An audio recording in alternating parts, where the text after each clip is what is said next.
We got a big morning coming up on GoJo and Golic. Let's get right to it. The Detroit Lions notch a massive win this weekend, but will one injury affect their Super Bowl aspirations? We'll talk about the outcomes there, and were tales of Caleb Williams' demise prematurely told? One rookie's big day across the pond has a lot of people reconsidering some things, and no solid, no problem. Let's see how the Jets handle game one without their head coach against the division-leading Bills. Let's start the show.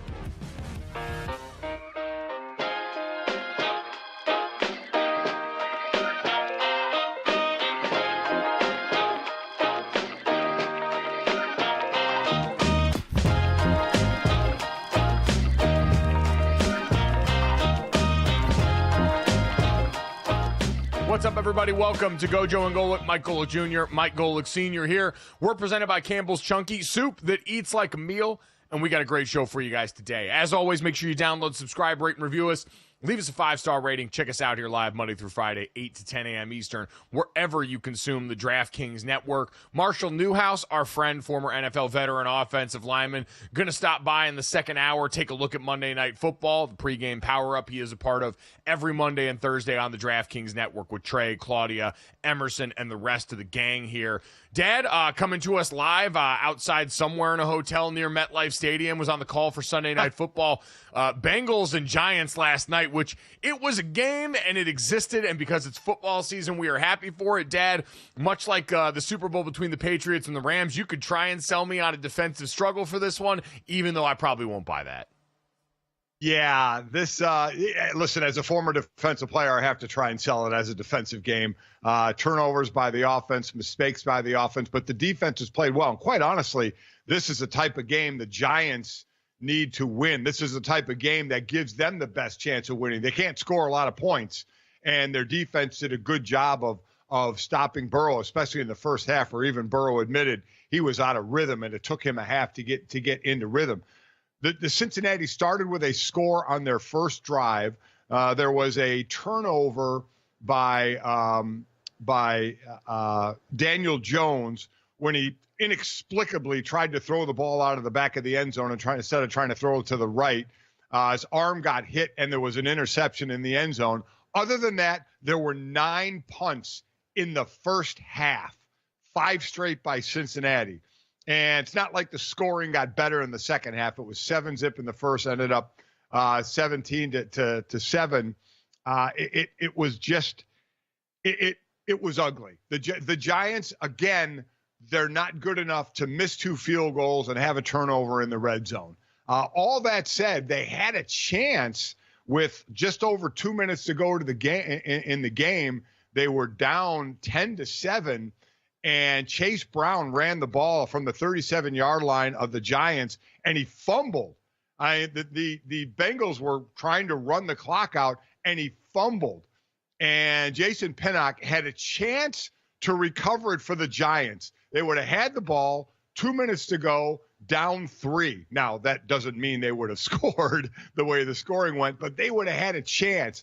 And Pinnock, a DB, had the ball and just had to secure the ball. He ends up knocking it out of bounds, and the Bengals keep possession. The next play, Chase Brown runs 30 yards for a touchdown and puts it away. So it was not a pretty game, but Cincinnati gets the win. They couldn't afford to go 1-5 with Pittsburgh and Baltimore both at 4-2 to fall 3 games behind them. But it was not pretty, though. If you pick a bright spot, their defense played better than it's played, though it certainly wasn't against a juggernaut offense in the Giants. Yeah, I think a lot of now in the NFL is going to be accounting for the fact that we know a little bit more about who all of these teams are. And so whether we're talking about success or failure for certain teams, we have some more context for it. And I'm with you there, Dad. The Giants last night, still no Malik Neighbor, still no Devin Singletary. Daniel Jones, your leading rusher for the team, and credit to him there. But this is not a win Cincinnati could or should feel good about. It's an NFL win, so to an extent, they all count the same. But this isn't one that people are going to all of a sudden look at the Bengals and go, yeah, I feel better about them being anything close to the Super Bowl contender we expected them to be. Yeah, that is not going to happen. They're just trying to stay close to Pittsburgh and Baltimore. And for the Giants, I mean, you know, again, you said Daniel Jones was a leading rusher. That dude, he does not slide and does not run out of bounds. he just takes hits. And he's big. He's 6'5", 230. He can take hits, but he just lowers his shoulder. He takes some unnecessary hits, kind of like Baker Mayfield. A Baker, you just expect Baker to just drop his shoulder into somebody. But Daniel Jones, he takes unnecessary hits at times. And what while else is he going to do at this point? The guy's out there fighting for his football future. Well, he's got no choice. Yeah, I mean, there are spots, Mike. There are spots when he's by the out of bounds. He's not going to get more yards, but he drops his shoulder to get a half more yard when they need 6 more for a first down. When he's running in the middle of the field and he's not going to get a first down and he's a decent distance away from it, he drops his shoulder. He just, and I get it. I understand the mentality that he has, but he's just taking way too many unnecessary hits. He's already getting hit in the pocket enough, let alone doing it when he's running.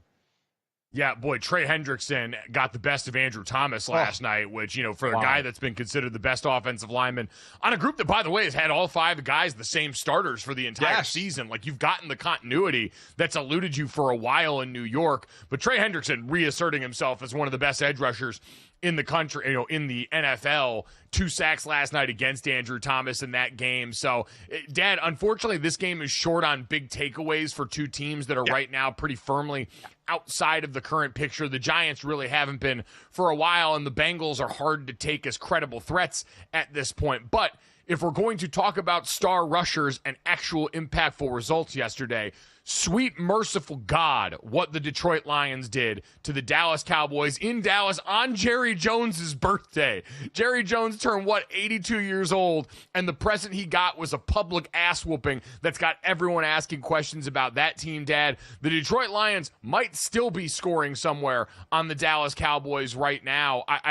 Looking at this game, Dad, we knew the Cowboys' run defensively had been gutted. That house of horrors had so many injuries, so many guys starting in new spots that's not surprising. But by the end of this game, I think Ben Johnson tried 3 different plays to throw touchdowns to offensive linemen at the end of this one. I don't know if this was personal after last year with the reporting eligible fiasco from the end of the season, but it seems like the Lions held on to and got some frustration out in this game. What'd you think? Well, definitely on the first play, lining Taylor Decker up at wide receiver where he had to report as eligible was a shot at the officials. And the play last year when Detroit said he reported, the officials said he didn't, and it cost them a 2-point conversion. Listen, they had their way with Dallas. I mean, absolutely had their way with Dallas. Dallas has been horrible at home. They're 0-3 at home. By the way, the Giants are 0-3 at home as well. This is now the 4th consecutive home game. Dallas has trailed by 14 or more at halftime, going back to the wild card game when they got smoked by Green Bay. I called that game last year in Dallas. They're out of their game plan early by being down at least 14 at halftime. They've been outscored 110-35 in those games, those last 4 home games at the half. It's just been brutal for them. And Detroit is playing like the best team in the NFC. Without question, one of the best teams in the NFL. They have the running game going, they have the passing game going, they have the defense going. Obviously, we're going to talk about the major injury to Aiden Hutchinson, which just really, really hurts them. But they had it going on, and for the Cowboys, and I know Jerry Jones was asked about Mike McCarthy and the head coach, do you make a change? It is getting ugly early for them. Yeah, let's hear from Jerry Jones, because that's going to be the question on everyone's mind now. This Cowboys team had been 12-3 for the last 3 years. We know what they're supposed to be doing relative to the expectation of the brand, but there were a lot of questions about this year's roster coming in, questions that you had serious doubts about, and now seem to be manifesting here for a head coach in Mike McCarthy, who, by the way, walked into the season without any sort of contract extension. He was in that lame duck year, so the buzzards are going to circle, and Jerry Jones got asked about it yesterday and was pretty emphatic. To evaluate making a head coaching change in season? Oh, I haven't even considered that. I'm not considering that. Just so you're clear, I'm not considering that. But you've done it once I before. wouldn't be a hypothetical in that matter. Do you think I'm an idiot? Do you? Okay, well, I'm not going to hypothetical with you about when I'd consider coaching change in light of the timing we're sitting here with. I'm not. I can't imagine how scared that press member was when you get the "Do you think I'm an idiot?" from the billionaire owner of the team that you need to write about on a weekly basis. So there's that. But Dad, so he pretty emphatically, and I saw Jane Slater, who does a great job covering the Cowboys, said, she's like, Jerry Jones is probably going to lean towards injury being a major part of this conversation. And to be clear, it's a huge factor in this, right? You had no Micah Parsons in this game. You were already down DeMarcus Lawrence on that side of the ball, as well as Eric Kendricks in this game, not out and playing linebacker, one of the few pieces you actually went out and brought in free agency. Tyler Guyton was still out in this game at left tackle. So there's a bunch of things, but Dad, this is also the exact scenario Jerry Jones once again created by allowing a head coach to walk into the season without any assurances after that, knowing full well what people were going to think. So I don't know. Do you think Mike McCarthy survives this regular season? I mean, he got the ultimate of nod of stability, right? Thank you. The vote of confidence. Same thing Doug Peterson got from Shad Khan. And you wonder if Doug, which coach, if there's a next one that gets fired during the season, is first. Is it Mike McCarthy or is it Doug Peterson? Now, again, we do not wish anybody to get fired, but it's the reality of it's the nature of the business. It's the reality of the business that it happens. And Jacksonville's spending the week out in London, so I don't know if they would do it while they're out there. And Jerry Jones, a lot of people were surprised McCarthy made it to this year, right? Because asked about it at the end of the regular season last year about McCarthy and another, excellent regular season record. And he still said, well, let's see how it goes in the playoffs. And it couldn't have gone worse in the playoffs. At home in a wild card game, getting smoked by Green Bay. Everybody thought the Buzzards were going to start eating the body of Mike McCarthy and said, that's going to be it. If Jerry said, we're waiting to see what happens in the playoffs, and they laid that egg. And Mike McCarthy kept his job. And you just hope upon hope. But I do think that the injuries do have a lot to do with it. Now, I thought they were going to be down anyway. I didn't think they were going to make the playoffs anyway. But, Lou, your 2D linemen, especially Micah Parsons, a linebacker in Kendricks. You had a cornerback out as well. Your starting left tackle. I mean, they are just a mash unit, especially on the defensive side of the ball. But the defensive side of the ball wasn't great anyway. They were getting smoked against the run when they were at full strength. So it's tough to say, oh, boy, if we had the guys healthy, this defense would be dominant. No, it wouldn't. So they had issues on that defense even before the injuries happened. So you hate to get the dreaded vote of confidence, but I don't think Jerry Jones, who is a proud man, we know, being that emphatic on not firing Mike McCarthy right now, I don't think they will. I don't think they will either right now, but if this keeps up, I mean, you're not going to last through Thanksgiving going like this, the rate they're at, getting embarrassed this way. Especially, again, Jerry Jones kind of set it up this way. Like we almost said, based on the lack of activity this offseason where he was, quote unquote, all in, it almost seemed like he was hedging with the possibility that, hey, if this team is bad, then I can start to make some decisions after this. Now, you paid Dak, like you've got a bunch of contracts on the books that are going to be there at this point. But as far as other wholesale changes available, it seems like something the Cowboys are going to have to consider because this thing is on the verge of bottoming out right now. They've got nothing, and that lack of depth was really, again, part of Jerry's design this offseason by not going out there and doing much. So them on one side, they're an abject disaster, Dad. This Cowboys team, my biggest takeaway from the weekend was if you're the Washington Commanders and you don't win the division this year, it's a legitimate disappointment based on the production of the other couple of teams in that league. Like between Dallas and we'll talk about the Philadelphia Eagles at some point who got their wide receivers back and surprise, Devonta Smith and A.J. Brown are very important to production. But the rest of what we saw there against a middling Browns team only had me reinforcing the idea that the Washington Commanders with Jaden Daniels are ahead of schedule enough and now getting enough production from that defense to where I could say, yeah, if I'm them, I absolutely expect now to win this division. Oh, yeah. You kept wondering when Washington would fall off with a defense that had started out not very good and an offense, while that was led an incredible start by a rookie quarterback. You wondered if the rookiness, if that's a word, would eventually set in with Jaden Daniels. But again, we did have C.J. Stroud had the great year last year, so it's certainly not unrealistic to think that a rookie could keep it going. And we'll talk about Caleb Williams playing well as well. But Jaden's been doing it all year. And yeah, I mean, the Eagles, with both their receivers back, the Browns are supposed to have a great defense, but it hasn't really been a great dominant defense like we thought. Eagles put up 20 points against them. Their defense played well against the Browns offense that has really nothing, quite honestly. So yeah, that division, I don't think Washington's going to fade. I do think it would be a disappointment if Washington didn't win that division.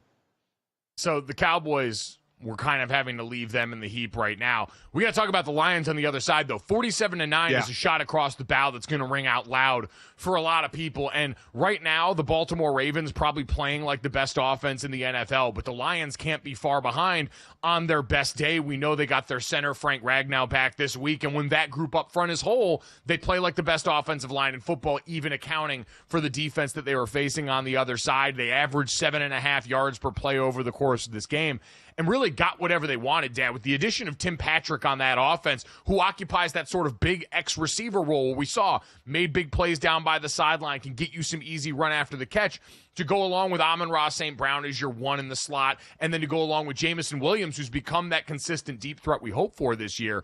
Attach that to a running game, and there's not a flavor of ice cream offensively, Dad, that they can't serve you over the course of a long game. Yeah.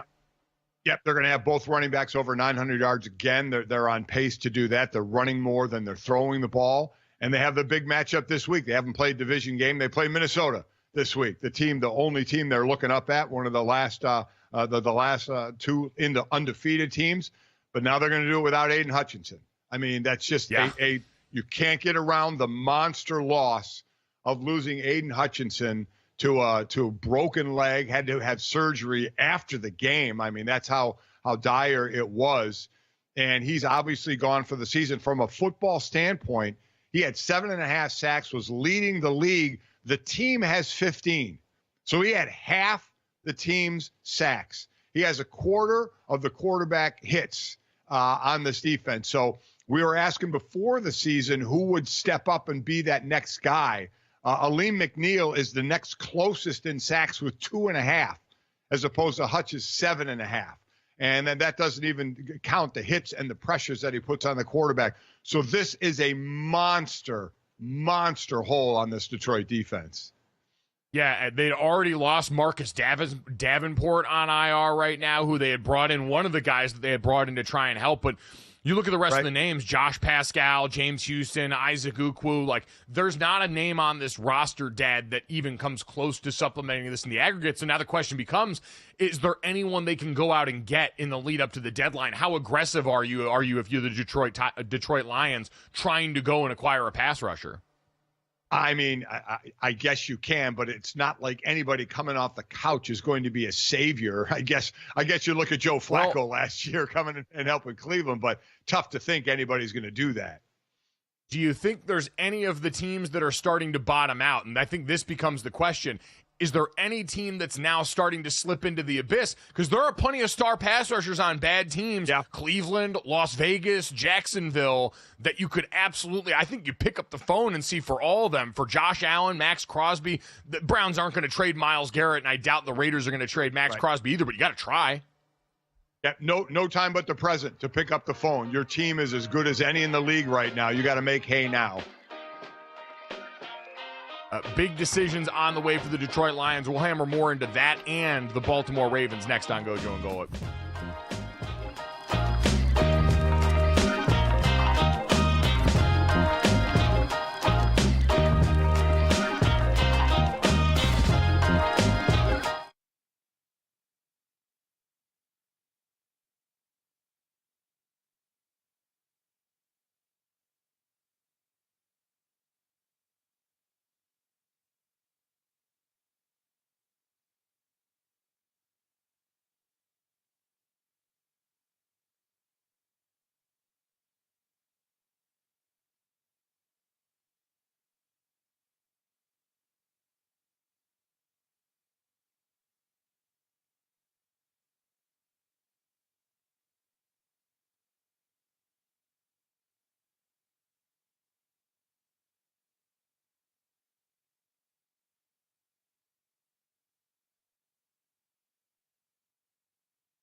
As we put a bow on the conversation surrounding the Detroit Lions coming off an emphatic win against the Dallas Cowboys, Dad, first and foremost, do you think the Detroit Lions are the best team in the NFC right now? I understand the Vikings are undefeated at this moment. I understand San Francisco is a team that has all of that holdover from last year. Based on what you saw last night, when we get ready to have that Vikings and Lions game next week, who would you favor in that one based off what you know right now? I would say Detroit. I think they're balanced, especially run and pass on offense, but the defense playing better. But I mean, you have to throw in there losing Hutchinson. I mean, what a massive, massive loss that is. And while they may go out and get somebody, it's not going to be for this week when they're facing Minnesota in their first division game of this year, or not be able to get somebody who's going to be able to contribute nearly close to the way Hutch is delivered. So I would say they are playing as the best team in the NFC. Yes. They're up there. I still think this matchup with Minnesota specifically, I got to see it first from Detroit, because what Minnesota can do is force the worst version of Jared Goff, right? Jared Goff under pressure turns from a carriage back into a pumpkin because he's not a mobile enough guy. This offensive line is great. Ben Johnson and the scheme are great, but we've seen Brian Flores has been able to get pressure on damn near anybody. Yep. And so can they survive that on that side? And on the other side now, without Aiden Hutchinson, can anybody get home consistently to the quarterback here? Because we got a little bit of Sam Darnold regression, but that was against the Jets defense that was living in the backfield and making life tough in a way that I just don't think the Lions can right now. So I still think Minnesota occupies that top spot until further notice. And I don't know if matchup-wise the Lions right now are in a position to take advantage of that. Yeah, I mean, obviously you give them their flowers because they're undefeated, but and to me the matchup is Brian Flores in that Minnesota defense against this Detroit offense and the aggressiveness of the defense. So that to me is a matchup worth watching.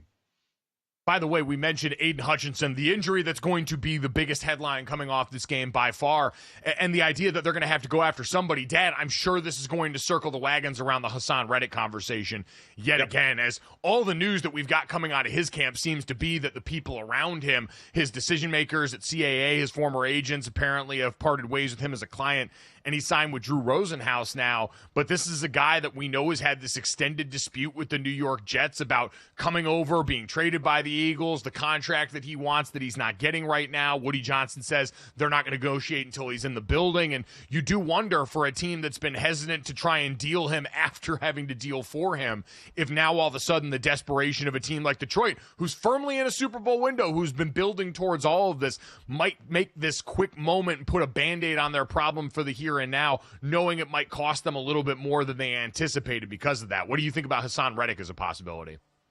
Well, I mean, that would be somebody that's to try and get, who hasn't played yet, who has not been a part of the Jets program. And there seems to, I don't know if Hassan Reddick has played this too well, quite honestly. But if he ends up on Detroit, it could work out for him, ending up on one of the better teams in the NFL. But that would certainly be a guy who would have fresh legs, no wear and tear from this year, and seems to be at an impasse with the Jets. So that would definitely be someone, you sit there and you talk about coming off the couch. Well, that would be a guy coming off the couch who has been a sack master the last few years and the last couple of teams he's been with to help. I think that would, Detroit is going to be calling somebody. They're too close to being the best team in the NFL and making a run at the Super Bowl to try and not fill those shoes. So they're going to be calling somebody. Yep, the desperation going to set in here. We'll see how quickly the Lions are able to make a move to try and supplement that loss. Again, we wish Aiden Hutchinson all of the best in his recovery. You're ashamed to see a guy in the middle of such a prolific run. He's been everything this team could have wanted as the number 2 overall pick since they brought him here to Detroit. He's such an identity piece for that defense. Hopefully he gets a great recovery coming off this and can get back to that next season. Dad, let's get to Mic'd Up Monday. We had a lot go on in the NFL this weekend, a lot of great sights and sounds around the league, and so let's get to some of them here. We talked a little bit about the Baltimore Ravens and the performance they're getting from their quarterback, Lamar Jackson, the 2-time MVP, the reigning MVP, getting plenty of love from Rashad Bateman, one of his star wide receivers from this year. Take a listen. and knowing Lamar is going to find you and put it on you too right now, the way he is playing quarterback. Can you describe what you're seeing out of 8? It's the 8 ball, man. You got to roll the dice. A lot of people can say what they want to say, but, I mean, it speaks for itself, man. I don't know what else I want the guy to do. So I'm excited to see him play next week. Dad, Lamar Jackson currently second in MVP odds behind Patrick Mahomes right now on DraftKings Sportsbook. Would he be your MVP through this point of the season? Oh, I mean, what he does with his legs. Now, he didn't do it much yesterday with his legs. 11 carries for 40 yards. Derrick Henry went for another $132. As a tandem, they went for 172. I mean, they're just ridiculous what they're doing together running the ball. But just 6 incompletions, 20 of 26 for 323. A touchdown and an interception. I mean, he is playing as well as he played when he was an MVP. Obviously, Patrick Mahomes' name is going to be in the conversation. But even by Mahomes' own admission, this offense is not humming on all cylinders like they have been like 2 years ago with that Kansas City offense. So I think it'd be fair to say that Lamar is right there for the MVP again. Yeah, I think a lot of this takeaway from this game was going to be about Washington and the Commanders being ahead of schedule, the fascination with Jaden Daniels. But on the other side, you look at all of the ways that Baltimore can beat you. And I think the most encouraging thing from this weekend, Dad, they went to that passing attack pretty quickly. Mark Andrews finally had a bigger game, finally got back in the end zone. He was a guy people have been waiting to see some of that traction from again. Zay Flowers, such a unique matchup with his skill set as that slot receiver for that team. But they were able to pass their way towards the goal line and then had the wherewithal to use Derrick Henry to get over it, slamming the door shut with him late in that game, which is the thing that we had been asking them going back to last year's playoff game to learn, and seeing them go and consciously understand, hey, we've got the unique ability to take carries and hits off Derrick Henry early in these games and then go to him late to slam the door. If you're a Ravens fan, Dad, to me, that's got to be the most encouraging sign from this weekend by far. Oh, I mean, by far. I mean, you look at 37 carries, 26 passes. You lean on Derrick Henry. As we had him on, a while ago. For the last 5 years, he's had the most touches by any running back in the NFL. So he is defeating the age gets the running back moniker out there by carrying the ball a lot and still getting a lot of yards and touchdowns as well. I mean, he has got it going on, and just we talked about the addition of he and Saquon Barkley may have been the two best additions of free agency going into the offseason. And I don't mean just a running back position. I mean any positions out there. They have both been, especially Derrick, has been incredible. So you add that, like you said, to the passing game. It's pretty damn impressive. Though Washington played them well. Boy, Dad, you underscoring that, I do think that's a good time to take stock as we talk about the, Eagles situation is you look at almost any position on that offense. Offensive line, Baltimore had 3 new starters coming in, including Roger Rosengarten, a rookie who was one of the starters yesterday on a group that's gotten a lot better versus the Eagles line that when healthy looks like one of the best in the league. I know they've been banged up. And then that Philadelphia group of weapons, those wide receivers, better than anyone that they've got on the Baltimore roster right now. It's no disrespect to Zay Flowers and company, but A.J. Brown and Devonta Smith are dynamic. Saquon Barkley in the backfield versus Derrick Henry. And the difference still seems to be quarterback, play caller affording you so much more in Baltimore than you're getting out of Philadelphia, even when healthy at this juncture. So that Baltimore team looks deadly, looks like one of the best teams in the NFL. Absolutely. Getting over that 2-game slide to start the season to a place that people can feel confident about them as a Super Bowl contender going to the rest of this year. Let's go to one team full of offensive explosions to a team dealing with a lot of wild stuff on both sides of the ball. Here was Todd Bowles on hope yesterday coming off the Bucs win. Great from what they've been dealing with, but we gave them a chance to smile for a couple of hours, and while everybody went through what they went through, that was all worth it right there. And I tell the guys all the time, we talk about family as a team. As long as your family's safe, all the other things are replaceable, and we're going to do everything we can to try to take care of ourselves, our team, and helping the community. Todd Bowles' dad obviously referring to, the very real-life situations that players on his team and organization face, the hurricanes that have hit recently in the state of Florida. And again, we wish everyone so much well there as so many people are recovering from that right now. So the Bucs able to keep it in perspective, Dad, off the field. on the field, coming off of the most chaotic game of the weekend between them and the New Orleans Saints, starting Spencer Rattler as a rookie at quarterback. It looked like the Bucs were going to run away and hide from this thing, and then friend of the program, Rashid Shaheed, takes that punt return back to the house, and now all of a sudden, we've got a game that was fully on tilt throughout the entirety of that contest. Dad, I feel like the only takeaway from that is any of the teams that aren't the Panthers can win the NFC South. That much still seems to be the case, and probably was at the start of the season too. Yeah, without question. I mean, you're right. Tampa Bay in the first quarter up 17-0 in this one, and then New Orleans scoring 27 points in the second quarter to put themselves back in. And Spencer Rattler, he looked like a good-looking rookie who played his first game, right? Some good, some bad. Ran the ball pretty well at times because he can move as well. But boy, what has happened now? Obviously, Derek Carr not being there, but even when Derek Carr was in there, they scored 91 points in their first two games, and that offense with Derek Carr, even before he got hurt, had just faded off, kind of into the sunset after the first two games, and they can't seem to get it back.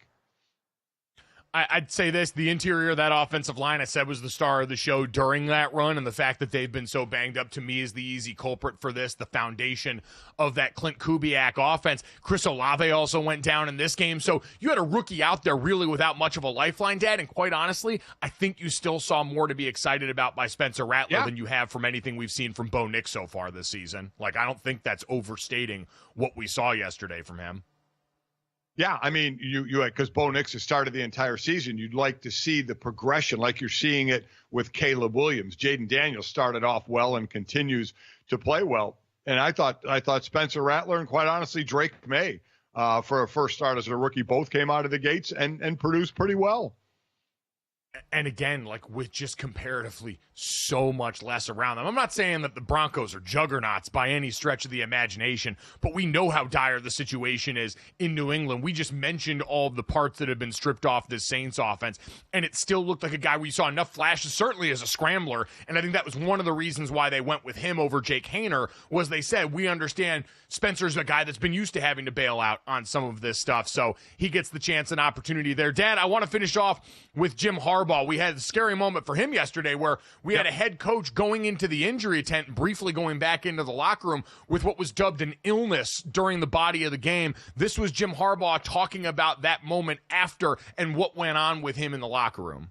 And I always remember the one in 2012. It was during the Monday night game. Colin Kaepernick and the 49ers versus the Chicago Bears. And Colin had a great night that night. And I knew I was in it during the game.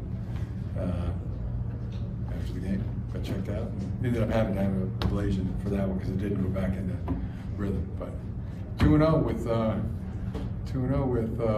arrhythmias. So Jim Harbaugh dealt with an atrial flutter in this game and said he's 2-0 with arrhythmias. Yeah. The most football guy quote humanly possible from the most football guy that we have back in the NFL right now, Dad. We're glad that Jim Harbaugh's okay. Something he said he's dealt with before. But briefly, we saw John Harbaugh, his brother, pulled out of the Ravens press conference to talk about this as well. So it was very serious. It's nice to see him laughing and back out there to help them to a big win. I mean, again, this is your heart you're talking about. And Jim obviously was a football player. He's used to football type injuries. Nothing with your heart, but there he is, making a joke about it, having it twice and being 2-0. But man, and I thought maybe it had something to do with the altitude, being in Denver. Wasn't sure, but boy, oh boy, just hope he is. It gets checked out, and now obviously he went back on the sideline, so they thought he wasn't in any danger. But it happening twice, you have to obviously keep an eye on it. I'm sure they are. I'm sure they are, but I can't imagine having to try and be the doctor talking to Jim Harbaugh inside, telling him about this, knowing he probably didn't take the headset off in the locker room, probably was dialed in the entire time and just refused to let go of the wheel. So glad that Jim Harbaugh is doing well. We certainly wish him all the best. Coming up next, buy, sell, or fade on GoJo and Golic for the 4-2 squads.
All right, welcome back to GoJo and Golic. Mike Golic Jr., Mike Golic Sr. Dad, we've now got an interesting stat that we can play off of here for a little game on the show. We got a bunch of teams sitting with 2 losses so far, 7 in total. And according to the NFL Football Operations website, teams who start the season 4-2 historically have about a 67% chance to make the playoffs. So of these 7 teams, just under 5 or around 5 should make the playoffs historically on average. So we're going to play a little buy-seller fade with these teams, Dad. The Baltimore Ravens and the Pittsburgh Steelers, the Washington Commanders, Atlanta Falcons, Bucks, Packers, and Chicago Bears. As we look at teams we're buying now, Dad, I think coming off this weekend, we already mentioned one in the Baltimore Ravens, who firmly a buy there. That 0-2 start, we talked about some of the things that led to that, right? It was a close one against the Chiefs team that's still undefeated, and it was a wonky one game script-wise against the Raiders, where the Ravens made some of the same boneheaded mistakes play-calling-wise that they did in the playoff game that got them up-ousted there. And I don't know about you, I am firmly a believer that they have exercised those demons. They figured it out, and at the very least in the regular season, this is a Baltimore Ravens team. The core of this roster knows what they need to do to accomplish their goals at this time of season. They'll have to prove the postseason stuff still. I get that, but I'm very comfortable with this team as a contender, very much buying them at 4-2. Oh yeah. They're the easiest team to buy. They have exercised their demons, like you said. They're playing as like one of the best teams, not just in the AFC, but in the entire league. To have the rushing attack they have to control the ball is second to none right now. So they're the easiest buy of all of these teams. Yeah, I would say besides them, Dad, the Green Bay Packers seem like another one. This is one that'll probably go a little less talked about from yesterday, a Cardinals team that I think some people have trouble wrapping their arms around, but I think is a good football team and one capable of pushing plenty of people. The Packers get a 34-13 win. Jordan Love and company continue to spread the love. I mean, Christian Watson, who's a guy that's been a little bit banged up to start this season, breaks out for a couple of big plays. Romeo Doubs, after the will they won't they, has suspended him because he complained about his role in the offense, has 2 touchdowns on the day. So this continues to be the offense that can spread the love to so many of these guys, Jaden Reed and what he's been to start this season. I think the Packers, a team that most people expected to be the second contender behind the Lions in the NFC North. Now I understand that's a 3-team race, but I think that's a division that's capable of 3 playoff teams in the NFC, and I think they would be one of them right now. Yeah, I think it definitely is. I don't have them in the buy column. I have the Bucks. I have Tampa Bay in the buy column. That NFC South is just brutal. Somebody's going to have to win it. I think the Bucks are showing they're the best team in it. Baker Mayfield leads the league with 15 touchdown passes. I mean, Baker just keeps getting it done. So I definitely have them in the buy. And I have Washington in the buy, mostly to do with Washington, but a lot to do with the division. The division is just not great. Obviously, the Giants aren't good. The Cowboys aren't good. And the Eagles were still not sure. Now, they got all their weapons back at wide receiver, did lose Dallas Goedert in this game, but they have the 2 wide receivers back. So I do think they could challenge Washington. But I'm buying Baltimore, the Bucks, and Washington as a 3 I'll buy. Yeah, I would be with you on Washington. Like you said, factoring in for the division, I think the Cowboys right now are in a free fall, and because of injury, I don't know if that has any signs of slowing. I have questions about the Eagles' top-end success capabilities. Like you said, we saw those wideouts, and the Nick Sirianni of it all, like jawing back with the Philadelphia crowd who had booed them at certain points of the game. And I get that. Nick Sirianni is playing towards the audience in his locker room. We talk all the time about who coaches are trying to reach publicly. And he said after the game, this is the feedback I got from the guys in my locker room, where they wanted me to be more myself. They said, Coach, we've got your back. Jalen Hurts, a guy who's been part of that embattled relationship in the way we perceive it publicly, even said, we want Coach to be himself. And so hearing that and seeing the behavior from Nick Sirianni, while I find it a little weird and unbecoming and something that's going to make, I think, the hiring difficult outside of Philadelphia after this, coupled with the play, it seems to be what works for them. And that's all you can really do if you're Nick Sirianni at this point. So I'm with you, though. It opens the door for Washington in a way that I'm firmly buying right now, going along with Jaden Daniels and what he's done. So you buy Baltimore, Washington. We both buy Baltimore, Washington. You buy the Packers, and I buy Tampa Bay. Yeah, unfortunately for the Buccaneers, they're lumped into an NFC South that I just look at and go, all right, between you, if the Saints get healthy, and then what the Falcons are doing, I could believe any of those teams would win. I don't think any of them are capable of all that much more than that. Maybe the Buccaneers, Antoine Winfield Jr. coming back yesterday, you saw that pay immediate dividends for them on the back end of Todd Bowles' defense. But it's just hard for me to really separate one of those teams too much over the other right now. So what as far as going to sell now, I actually sold Green Bay because I think Tampa Bay has a better chance of making the playoffs than Green Bay. Even if Green Bay is equal or maybe a better team than Tampa Bay, you have to look at the division. I think Green Bay would have to be the third team in that NFC North with Minnesota. If Minnesota can hold it, I think their defense can keep them in it. That would have to be the third team in, and I think Tampa Bay is gonna take. It's a horrible division, the NFC South, but someone's gonna make the playoffs, and I think the Bucs are, and I think it's possible Green Bay could be left out of the playoffs if they don't get 3 in that division. So that's the reason I sold Green Bay, and I sold Atlanta as well. I just don't buy into them being able to finish out even in that bad division. But that's why I bought the Bucs and sold Green Bay. I think that if you look at the NFC North right now, Green Bay survived their test, right? They had Jordan Love missing in games and were able to cobble together an offense around Malik Willis. We're going to see if Sam Darnold, after a game where he looked a little bit more human, can maintain this standard all season long. And then the Lions just lost their best pass rusher, really their only consistent force on there. So I think that's a little more wide open. And I understand, one team has to make it from the NFC South, but I haven't seen any of them differentiate enough to feel comfortable selling teams. So you mentioned you're selling Green Bay and Atlanta. I'll sell the Bucks. I'll sell the Pittsburgh Steelers on this, or excuse me.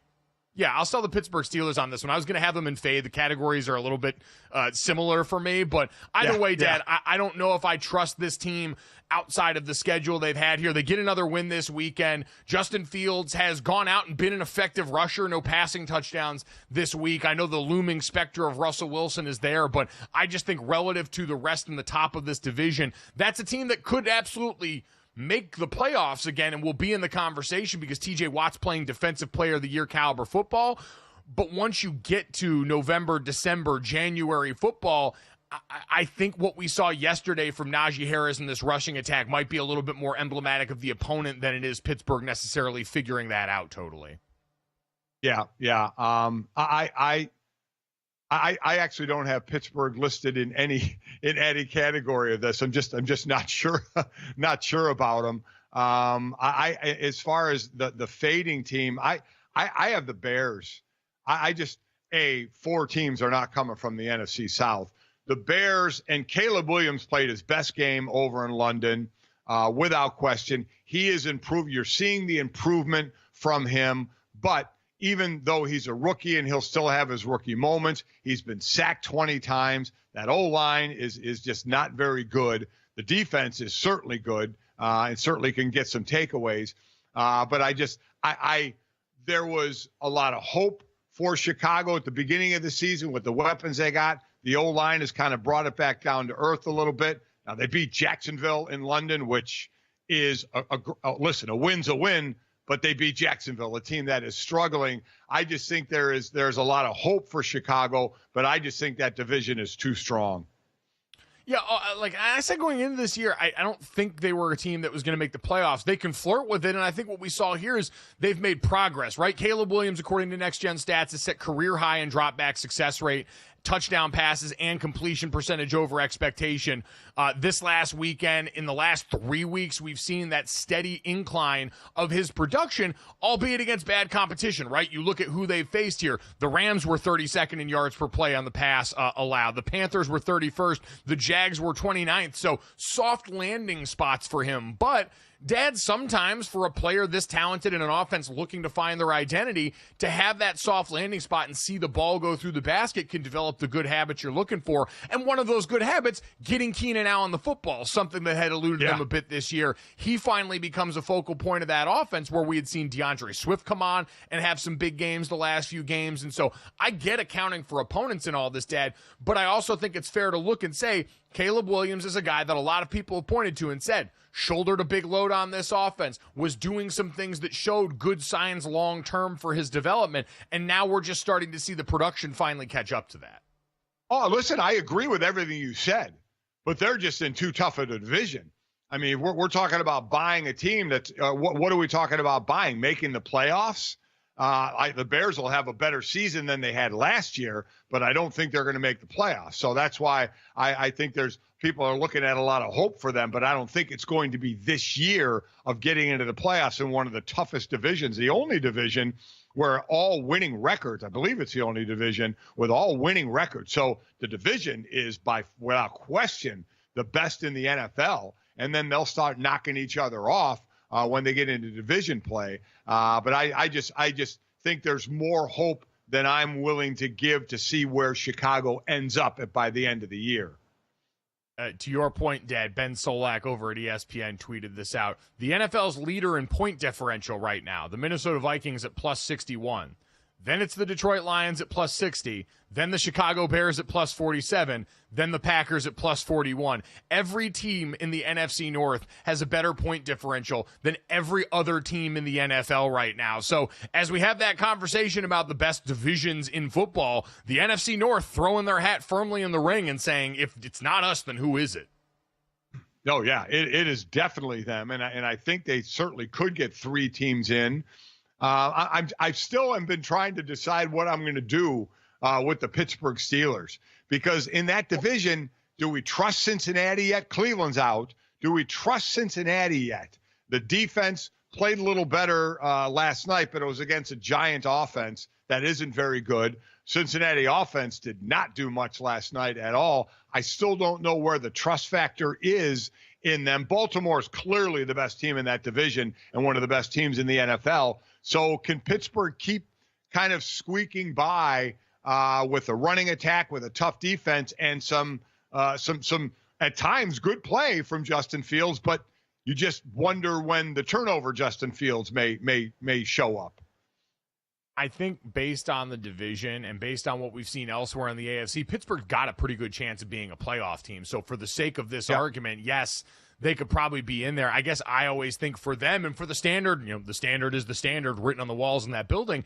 And for a lot of fans that have grown frustrated with that just being the bar that they have to clear and wanting to get back. And right now, Justin Fields has played well. We've seen improvement in some places, but I don't think it's been linear. I think it's been a little bit hot and cold each week. And they're playing a Raiders team that was in a free fall this last week. So I hardly use this as a box to emphatically check, hey, yeah, playoff team, all problems solved. But in the rest of that division, yeah, Dad, they're going to be right there with the Bengals, who, Joe Burrow, the most concerning thing is Joe saying the wrist still doesn't feel 100%. It's probably not going to till last year. We saw last week against the Ravens that, hey, listen, this might just be who Baltimore is this year. They're going to give you yards on the back end. We saw Washington able to take advantage of that. Right now, that's the part of their defense that's been consistent to go along with a great rush defense.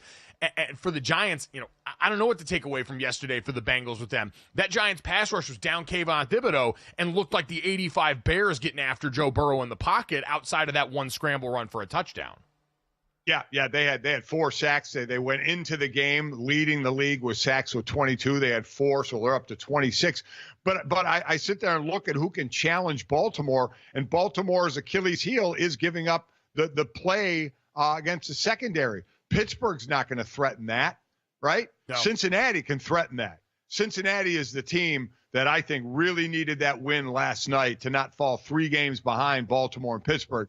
But Cincinnati's the only team in that division that can challenge at the weakest part of that Baltimore defense. How wild is that? This Cincinnati Bengals team that on defense has looked like it has no ability to stop the run and do all that is the team that's probably outside of Baltimore, given the Kansas City Chiefs, their best game so far this season. You could argue should have absolutely beat them and has the ability to attack them in a place that they've taken a step back this year on the back end.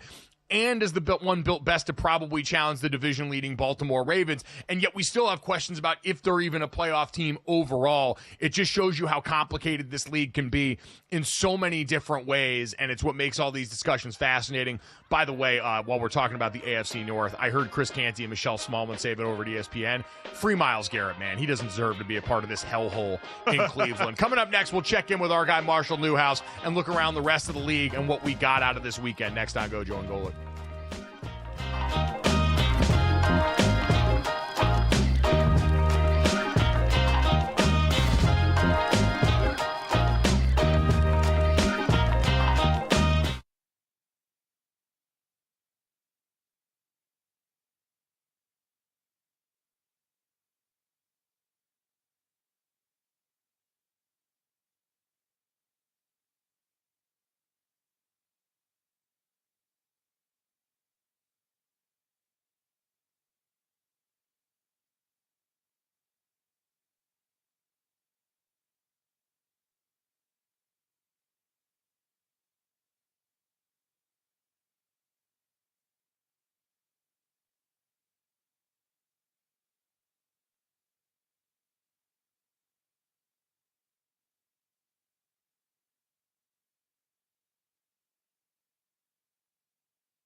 All right, we got former NFL offensive lineman Marshall Newhouse coming up here in just a minute, but it's time for DraftKings crowning moments from the weekend, and we had one better. Jay Rothstein on Instagram hit a massive bet this weekend, turned $250, that's $250, into $35,000 in an 11-pick parlay that included the Bears money line winners, the Texans giving 6.5. I think one of the more interesting ones, the Colts, plus 3 points, knowing that Joe Flacco was going to be at the helm yet again for this team, going out and helping them get in the win. The Chargers money line, the Falcons money line, and of course the Lions money line, which seems like you could have gotten a little bit greedier with that one and still made it happen. Crowning Moments is presented by DraftKings. Submit your winning bets for a chance to be featured. DraftKings, the crown is yours. Marshall Newhouse joins us next on GoJo and Golic.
All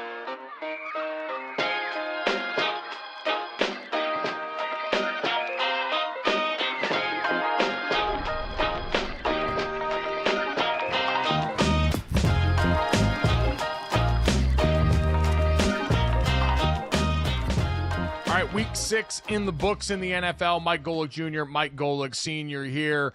And so to look back on more of that and to look ahead at a big-time Monday Night Football matchup that got even juicier after the decision the Jets made last week. Marshall Newhouse, former NFL offensive lineman, Super Bowl champion, and one of the voices that you can hear as a part of the pregame power-up tonight, getting you ready for that 6 o'clock Eastern on the DraftKings Network. Kind enough to join us now. Marshall, what's going on, man? Not much, fellas. I was screaming my face off at a festival last night, but I'm here to talk ball. Ooh, okay, what festival are we talking about? I was here in Austin at Austin City Limits called ACO. I got to experience the Chapel Rondom in person. I know, Mike, you're a fan. I get it now. She carries some weight. I appreciate that. Saw a couple other bands, Sturgill Simpson, Red Clay Strays, Tyler the Creator. Pretty fun. Well, I'm a little hurt that you didn't think I would be the Chapel Roan fan of the family. I just assumed, I always assume that you're just leagues ahead of everyone else as far as your taste. And so I was like, Senior's there already. He's got to be there already. Dad does the hot to go dance in his sleep, basically, at this point. So he is a firm Pink Pony Club member. Founding member of the Pink Pony Club, yes. There we go. All part of the initiated here. So that sounds like a lot better time, Marshall, than the Dallas Cowboys had this weekend. I'm sure Jerry Jones wished he could have been anywhere but the club deck that he was in at AT&T Stadium. Listen, Mike McCarthy's a guy that you know very well. At this point, between him and Doug Peterson coming off another loss for this Jacksonville team, which of these guys do you think actually is able to survive this season, if either of them? I think it feels like both are living on borrowed time. Losing the way you did in London, no less, your pseudo second home if you're the Jaguars, and losing the way that you did to the Bears. And they're just on a downward trajectory. Doug Peterson has seemed to have lost all of that magic from that Philly year. I think people had high expectations when he took over Jacksonville, but it seems that there are big holes in his coaching style that have not translated. They have a quarterback, they have enough around them, and they just don't do the little things to win. And it shows up in multiple ways every week. And then, if you're Mike McCarthy, it felt like you had a target on your back from the moment you even got hired. That's just the state of things when you're the head coach of the Dallas Cowboys. When Jerry Jones just takes it upon himself to always have a press conference before your press conference after the game, that's just never a winning scenario unless you're doing nothing but winning. When Detroit's running multiple, trick plays, they've got Dan Campbell lined up wide receiver on you, running, fake fade routes and Penei Sewell hooking ladders who's juking your defensive backs. Things are in a state of flux, I would say. Put that nicely. I think they're both staring at a guillotine soon. I would like to say they both recover, but it does not feel that way. Yeah, Cowboys I thought we're going to have a down year anyway, but then you add the injuries to it. It's just going south in a hurry. And speaking of injuries, Detroit playing like one of the best teams in the NFL have the matchup with undefeated Minnesota next week, but losing Aiden Hutchinson, just devastating to them. So in the reality of the NFL, they got to play a game next week and the rest of the year without Aiden. How hot are those phone lines? Are they calling? And Mike brought up the name, and the name probably people are going to talk about is Hassan Ridge, who is just sitting around not playing for the New York Jets. Yeah, listen, that was a brutal injury. You could, the HD cameras caught him saying, I think it broke, and it's just stuff. He was, having such a breakout year, leading the league in pressures. You hate to see that. Detroit's a contending team, and there's a chance they make the move. We're going to find out, what Dan Campbell and his group, how aggressive they want to be, how they feel about their team. I think they believe they have enough in-house, but there is a guy like that who, he just fired his old agent, hired a new agent. Maybe there's some synergy there with Drew Rosenhaus. But they need a little help, and for the time being, you like to think that they have enough in-house, and they'll scheme a little bit differently and bring a little bit more pressure to replace the pressure that Aiden Hutchinson produces. but that's just a tough loss for a team that's just a formidable opponent this year. And just they put belt to ass to Dallas. I think they can overcome it in the short term, but they might be looking for solutions. I mean, I'm not just trying to force this fit because of the pigment match here, but after yesterday and the sideline outburst from Max Crosby and that loss for the Las Vegas Raiders, plenty of people were looking and saying, all right, lower, division losers in the AFC with star pass rushers are aplenty right now between Cleveland, Jacksonville, and certainly the Las Vegas Raiders. And we saw that dust up on the sideline with Max Crosby. Marshall, you've been around plenty of sidelines here. Did you put any stock into that? He tried to explain it away on Twitter, said that's my guy after, and tried to throw water under the bridge pretty quickly. But did that signal anything to you about Max Crosby and anything for his immediate future in Las Vegas? No, I'm not going to overreact to that. But, for people who really just haven't been around football, that is an alarming thing on its face. But, especially with former players or guys who become coaches, there is a level of in-game, on-the-field physicality that most people don't know how to translate.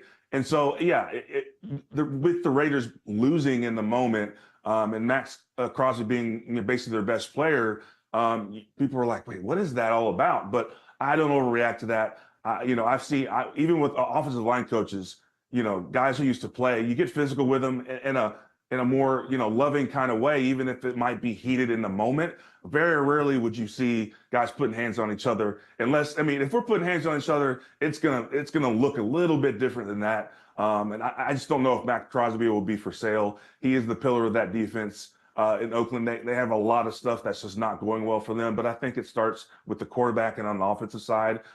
He seems like a piece that they're not going to move. But, the way Cleveland's going, they've got to at least, if they're going to eat this Deshaun Watson contract like this, it seems that they're doing just for the foreseeable future and just wallow into the shallow water with him, then I can see them maybe moving Myles Garrett. But that's going to take a lot of capital. Who's willing to give up the capital that it will take to get a Myles Garrett? He's still young and top of the league.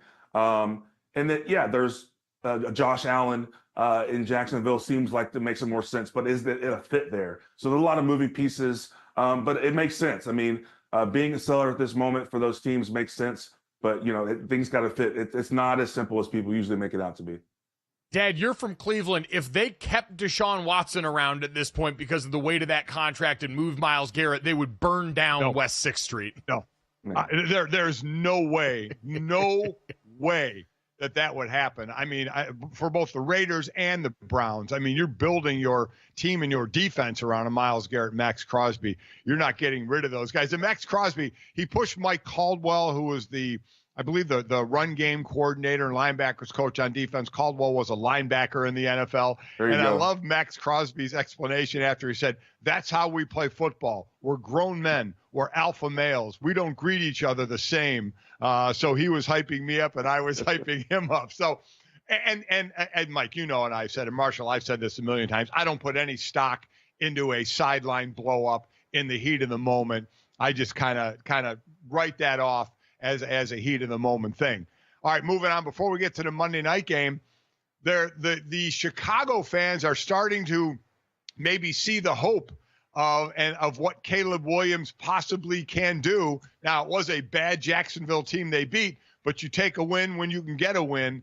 Caleb looking the best that he's looked so far. Yeah, listen, when you beat up on bad teams, you keep them being bad. That is being a professional. And if you're Caleb Williams, with so much hype coming into the league as the first overall pick, everyone's discussions about his, the way he is, that seems a little different than normal. The guy's a baller. We knew this would take time, but you saw him do everything that you want a young quarterback to do, an ascending quarterback, multiple progression reads, using his feet when necessary to make plays, pinpoint. The back shoulder pass to Keenan Allen, the double screen to Cole Kmet, and then checking at the line of scrimmage. He's doing all those things that you build up a young quarterback to be. And I don't care if it's against the Jacksonville Jaguars. It's over in London. That's a whole different process for your body, for your process. And so I love what I saw from him, and they should be loving what they're seeing from Caleb Williams. He is, again, it's going to take time. Maybe he dips back down next week, but if the trend overall is up, That's what you want to see. I think their defense is going to be able to match their offense. I see the Chicago Bears contending in what is already, I think, the best division in football. It's going to be a really barn burner down to the wire between Detroit, Minnesota, Chicago, and Green Bay. I loved seeing what Caleb Williams can do. That's just a little bit. That's just a taste. And I think you touched on the thing that gave most people hope, even when it was going poorly, was he is in charge of so much at the line of scrimmage. They have put a lot of responsibility on his plate, and he's shown he can handle it. And now the production starts to match that. Look out for everybody that's getting ready to play the Chicago Bears. Marshall, let's talk about the game that's getting ready to get played tonight. The New York Jets fired Rob Saleh. They make that move there. Ulbrich takes over as the head coach. He's going to call the plays still on defense, but the heat and the target even more firmly on Aaron Rodgers' back than it was before. What do you expect from the Jets tonight against the division-leading Buffalo Bills coming off of making this big move at head coach? Yeah, I mean, I think even no matter what the head coaching move, there's always a little bit of a spark. It's not sustainable, but it will give them a little bit of a boost. But this is all on Todd Downing and Aaron Rodgers. I don't think the offense is going to look drastically different, but this is on their execution because there's no other choice. They have nothing else. This is it. And so I expect to see a little bit of a boost of energy. I think you'll see Aaron playing, his pinpoint self, but will that be enough? I mean, the Bills, I think, have been a better team so far, but they're in their own little weird struggle bus era. Even with Josh Allen, kind of playing out of his mind, he's having to do a lot. I like the way the offensive line for the Bills is playing, but yeah, their defense is banged up.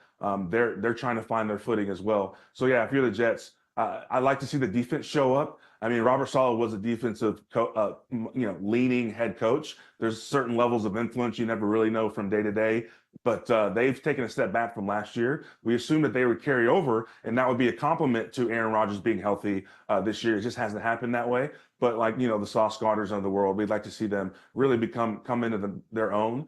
If the Jets have any chance of making this thing. But here's the thing: that division, it's winnable, and so it's like this is just you're trying to span the tides just through this season, and there's hope there. There is a little bit of hope just because the division is so bad. So with Tom Brady and Bill Belichick being gone, it's like, okay, that division's up for grabs every year now. And so this is a huge matchup between them two.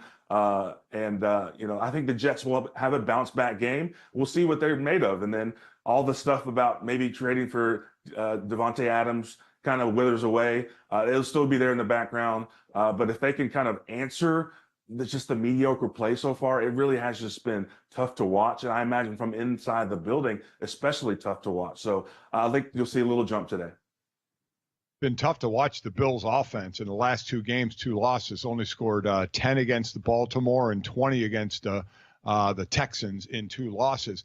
Just about a minute left, Marshall. I don't know if you've been part of an in-season coaching change, but kind of like Antonio Pierce last year, they got a bump right away and a win. Do you expect that kind of emotional bump from the Jets in the first game from the firing?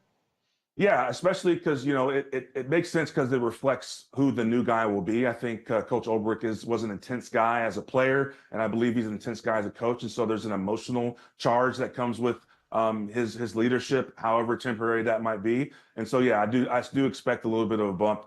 I expect some aggression. But that does not always translate to a win. But I expect at least the emotions to be a little higher, and just the focus and the actual attentiveness to be a little higher. This team has felt like just moving in slow motion. Nothing's working right, and so at the very least, you'd think there's to be a heightened sense of urgency from them. Especially being led by Aaron Rodgers, I expect him to respond because we know he still has that in him at least a little bit. Other things have diminished. But if they can be on key, they can win games. I mean, they're still primed and set up to win games, and I think Ulbrich's presence will bring a little bit of emotion. Todd Downing as well. All right, there we go. You guys can check him out as a part of the pregame power up, 6 o'clock Eastern on the DraftKings Network. Marshall, always appreciate the time, man. We'll see you at the Pink Pony Club. Yes, sir. Appreciate it. Having wicked dreams of leaving NYC are the other members of this Jets coaching staff. Dan, it's going to be an interesting one because, like Marshall said, and we heard it from Aaron Rodgers almost immediately, they talked about Ulbrich's status as a former player, and I feel like that goes a long way for these guys in the response we're going to see tonight. Yeah, you're going to see a more jacked up team, no doubt about it. That certainly comes from Ulbrich, but that's just kind of the change in emotion that happens as well. And speaking of energy from head coaches, though, coming up next, how much is too much? We'll head to Philadelphia here on GoJo and Golic.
I want to play the sound of Jalen Hurts reacting to Nick Sirianni here in just a minute. I think the nature of their relationship has come under fire so much, and coming off a weekend where we saw Nick Sirianni back to his old self a little bit. The animated Nick Sirianni that he had sort of consciously tried to put away came bubbling over on the sideline, and it's going to be very meme-worthy. I think it's going to draw a lot of sports talk opinion today, but the opinion inside that locker room is what matters, and I think Jalen's perspective is going to be pretty interesting on that. But, Dad, you and I were both talking. We do more college football on Tuesday around here just because the Mondays are so jam-packed with NFL stuff, and we'll have a lot to talk about tomorrow.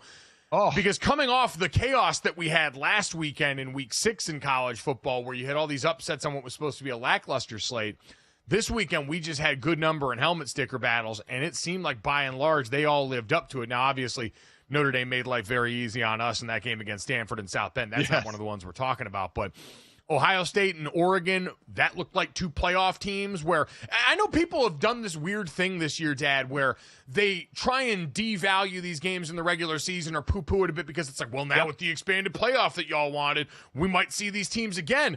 When good games happen in the NFL, we go, man, yeah, we'd sign up for another one of those. When we get a good series in the NBA in the regular season, we always say, I'd take 7 of those. Who watched Oregon and Ohio State play this weekend and didn't think, yeah, that'd be awesome again in a game with national championship stakes? Both of those teams, like we expected to start the year, are going to be in the dance. And Oregon getting the win, a big one that Dan Lanning coming off last year where they lost the big games against Washington that season. Huge for that program, but just a reminder that just because we're going to see it again didn't make what we saw Saturday any lesser.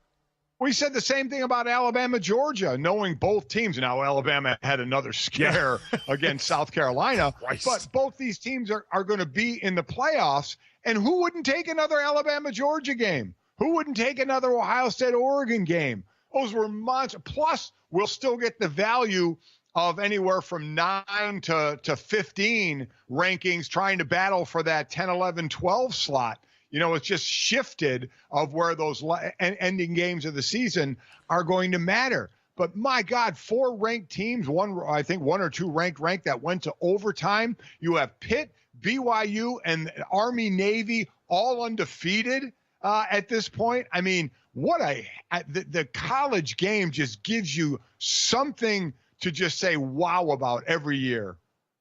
Yeah, it's that Army-Navy, by the way, being ranked huge if you're Notre Dame, looking at the playoff chances still potentially out there for the Fighting Irishes. Now, they represent 2 ranked teams on their schedule down the home stretch of the season. Since USC and Penn State, one of the other big blue blood matchups from this weekend, it looked like USC. Colin Cowherd's out here at halftime talking about people owe Lincoln Riley an apology, and it evaporates in the second half as James Franklin's complaints about having to fly out of college, PA to go and get there. We almost saw the timeline or the time zone math work poorly against Penn State. A lot of people wondering about that in the new Big Ten era with all this travel. But USC now, Dad, in pretty dire straits there for Lincoln Riley's bunch. And Penn State holds on and gets a win that keeps them within shouting distance in a Big Ten that could have not just Ohio State and Oregon in this, but a Penn State team involved as well, depending on how that looks against Ohio State. Yeah, well, we keep saying Penn State to prove it. And Penn State in the rankings is up there. Obviously, they have the rest of the season to go, and there's more teams battling for that Big Ten title. You got Illinois, you got Indiana, you got Penn State, you got Ohio State, you got Oregon. Man, it is something to watch.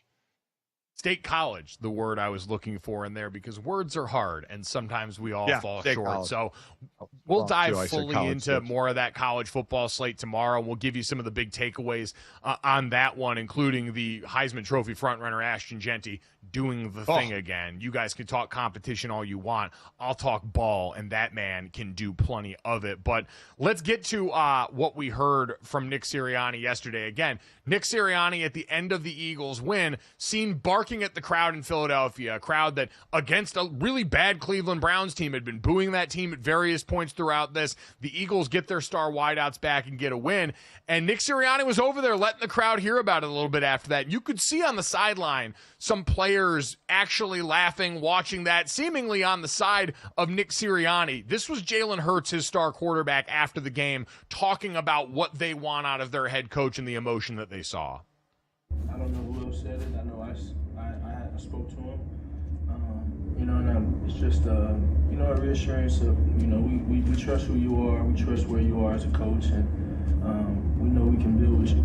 So it's about doing it together. It's about doing it together. We trust who you are as a coach. Dad, sounds as much like a vote of confidence as we've heard from Jalen Hurts talking about Nick Sirianni in a while. What did you make of the sideline stuff from him? That's his personality coming out. You know who loved it? Obviously the team, as you want to stick together. But you know who else loved it? The Philly fans, the Eagle fans. Eagle fans are hard fans. Listen, that's where I played most of 7 years of my career. And that they're hard fans. When you're playing well, they're behind you. When you're not, they're going to let you know about it. And they're also serious blue collar and serious smack talkers. So I guarantee you they love that Nick was kind of firing back at him, even if it's firing back at their own and their fans. So I think, his personality was coming out. He was being himself, and I think that's what the players liked. I would agree, and we hear this all the time, that coaches use the media to send messages to their players in the locker room. I'm not necessarily going to give Nick Sirianni mastermind credit that he hasn't earned yet, but he seems to be taking his cues. He said after the game, this is feedback I got from my players about them wanting me to be myself. And, Dad, we say this all the time with players in a locker room where whatever you are, if you're the guy that talks smack, if you're the guy that goes out on Thursday night, I want you to be who you are, provided that allows you to show up and give us the best on game day of yourself, provided that doesn't affect or alter your preparation. But if you're a guy that's got to be bouncing off the walls during warm-ups, do it if that helps you play your best. If you're the guy that's got to go into the shadow realm, go ahead and go for it. Talk smack, whatever. We need you at your best. And so for Nick Sirianni, if this is how he's his best for this team, does it make you the most employable in other places after the fact, I don't know, and a lot more of that's going to be decided by what he does nuts and bolts coaching this football team that still, oh, by the way, hasn't scored points in the first quarter this season yet. Right. I do think this part is one of those things that while the rest of us might make fun of it a little bit, if it works for them in that locker room, Dad, then you just keep doing whatever works for you guys in that bunker. Yeah, just be you. But they're going to have to get over this not scoring in the first quarter hump. That's for sure. I mean, you can't sustain that. They have their first division game next week against the Giants, then 2 non-divisions in the Bengals and Jacksonville, and then Cowboys and Washington back to back. And they have as many there, 3-2. Washington's 4-2. So it seems that Washington and Philly will be fighting for that division. I know Dallas is just 1 win behind, but they just don't look like they're going to be able to sustain much. No, so the 2-team race and division seems to be 2 different teams than we expected, at least in part, but it hardly feels like a fight amongst Lions or true contenders in this division for Philadelphia. So the struggle there, I mean, the good news for them is A.J. Brown coming back, paying immediate dividends in this game. He looked sensational going off in this one. 6 catches, 116 yards, that touchdown grab. Peak A.J. Brown, right? Incredibly physical, able to slow down, shield with his body at the catch point, make a great grab under duress there for Jalen Hurts, him being more comfortable. Devonta Smith, 3 catches, 64 yards, and a touchdown there. So those guys paying off big time. That offensive line, still a banged up group. And Dad, to me, that's kind of the setter for this team is that offensive line. We've seen Lane Johnson banged up at the start of this season, dealing with the concussion issues there. If that group is compromised, none of the rest of this can work for Philadelphia at a level that would get me to buy in there beyond that. Defensively, Cooper DeJean went out there and played pretty well for them. You're starting to see some of those rookies continue to show up in the picture for Philly on defense in the spots they need most. But this is still a group that, kind of like Detroit, has been led by their offensive line throughout the best days of this franchise. And if that group can't keep the best starters on the field healthy, I worry about them long-term a lot. Yeah, I mean, they've almost split pass and run 50-50, 157 passes, 156 runs. Saquon Barkley is averaging 5.3 per carry. So he's certainly gaining yards on the ground. But you're right, that this O-line is such the linchpin for this offense and this team. Yep, and they lose Jordan Mailata late in this game now. We'll see what the status is for him going forward, but obviously one of the better offensive tackles in the NFL. Certainly don't want to see that too much. On the other side, Dad, for the Browns, I mean, I understand Cleveland's got a robust history of disappointing their fans, especially at the quarterback position. But this is reaching new lows for all the reasons that we know about Deshaun Watson off the field and the way they sold their souls and muddied their reputations for what they thought was going to be production here. But quite honestly, Dad, it's not just him. Like, watching this offensive line try and protect this group, I knew was going to get worse this year, just because we mentioned the best players were coming off injury. The best O-line coach in the NFL plays for a different team now. But to watch just how south it's gone so quickly yesterday, 5 sacks allowed, 23 pressures on the day, that group just looks to be in complete disarray. And Deshaun Watson is paid handsomely to elevate the play of people around him and is not able to do that. But he's not able to even get to a baseline here, in part because I think he's pretty cooked as a player, but also because this offensive line cannot do anything in the way of protecting him. They lose another running back yesterday and are already down there not having Nick Chubb. So offensively, it's become a disaster pretty quick, and you've seen the effect it's had on a defense that's now playing well below its standard on the other side of the ball. Yeah, I mean, the O-line, they're on their 3rd string center. Jerome Ford, the running back, goes down. Now, they might be getting Nick Chubb back soon, which certainly could be a boost for them. But listen, we sit there and the quarterback after quarterback after quarterback they've tried, and rookie quarterbacks, first-round quarterbacks, that they would get out of those contracts because they weren't devastating contracts. Deshaun Watson is a devastating contract. I mean, you sold your soul for Deshaun Watson and guaranteed him his entire $230 million salary. You sold your soul, and he is not, nor is he going to regain. I know there's pieces around him that's missing, but there weren't in his other starts before this year, and I know it had been kind of sporadic, but he is not regaining the form that he had in Houston. It is just not going to happen. And it just seems like things are spiraling in Cleveland, and you just wonder if it starts to get to the players in the locker room. Oh, I mean, it already seems like it is. That doesn't look like a group that ever has any belief on the field. And I mean, again, it's not just Deshaun Watson. Amari Cooper had another bad drop in this game. The connection between him and those receivers, David Njoku, and the season that he had last year doesn't seem to be finding its way over to this year. And again, I just go back to, you cracked the foundation. That team was built off offensive line. The reason, listen, we've seen Joe Flacco's gone out now and performed pretty well the last couple of weeks, but he's more of a proxy for the other and for the strength of that roster than it was just, hey, this is one of the most heralded quarterbacks in the league. But the rest of that roster now, you mistimed the window. You went out there and spent big on a quarterback that was supposed to help lift what was a Super Bowl roster then. And now we've watched that group slowly break down over time. Even Myles Garrett on the other side right now, playing through a bunch of stuff, was playing with his shoulder basically hanging off last year. You can only do that for so long without getting anything in the way of the production you paid for at that position. And now, Dad, the right thing to do would be to sit Deshaun Watson down. Because as much as it's not all on him, we know the quarterback can affect the most people the quickest when it comes to making a change at that position. That's just the reality of the sport. And we know that the ownership there's not going to do it because of all the money they paid him. Because once you sit Deshaun, it's done for good at this point. Like, it's over. You're putting a defined stamp that we're now going to figure out our offseason plans. And while that should be the case, Dad, you know the egos on these owners and the money that a lot of them spend, especially in Cleveland, where it's not like they want to go out there and spend a ton of money. Everyone involved understands what a hit it takes to their reputation, and for everyone involved, what that would mean going forward. So they're not going to do what they should, and that's got to be maddening for everybody else in that locker room, even if they all wear part of the blame as well. Yeah, there are other owners that I'm sure are privately are snickering at the Haslams for giving 230 guaranteed a full contract, because no other owner wants to do that. They don't want to guarantee a full contract like the Haslams did.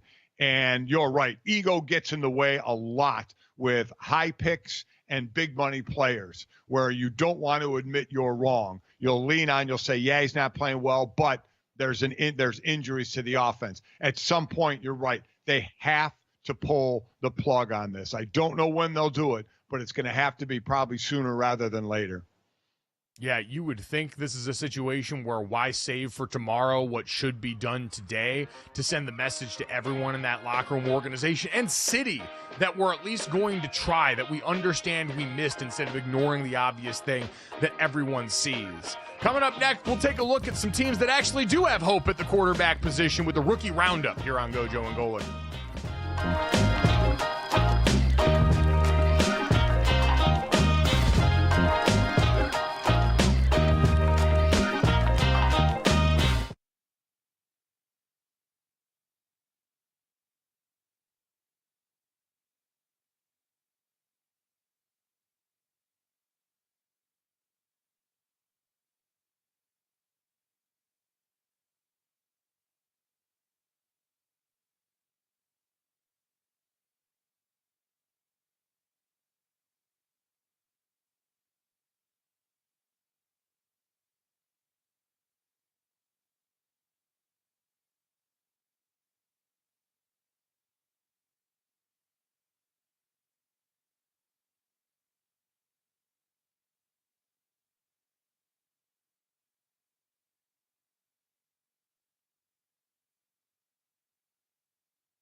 I want to take a look at the rookie quarterbacks from this weekend. We got a couple more out there, and Drake May and Spencer Rattler making their first starts of the season, but we cannot ignore the obvious elephant in the building anymore. My father appears to be doing this show like he's a snitch in witness protection, like he's a yet to be unlocked video game character in his hotel room somewhere in New York City right now. Dad, do you want to go full on in and just do takes with a distorted voice like this, like you're like a snitch running from the cops? I have to disguise my voice so you don't know who this is or who it sounds like. Yeah, this is just, it's getting worse and worse. I need to bring a light. I'm not prepared. I did make my bed behind for the shot, but I'm not prepared lighting wise. And there's not enough lights in this room. There's a light behind me, but I can't turn it on. It'd be like the sun. I just don't have enough lighting. Struggling with the lighting, but God, yeah, you know what? Like you said, at least you've got the bed made here, Dad. We may not be able to see you, but we can see your very cleanly made bed right behind you, and so you can set that at least at people's minds at ease that you're not some dirty person, God forbid, in a hotel room with an unmade bed that I still don't understand. You and JJ Redick, unbelievable. Gotta look clean. Gotta look like, like I said, I for 2 days I shut it down. I put the do not disturb sign on, A, so nobody walks in during the show, but B, I just like to wallow in my mess for 2 days. And then before I leave, I'll clean up. Now I'll make the bed for the show, but there's trash everywhere, like coffee cups and everything on the ground. And I'll pick it all up before I leave.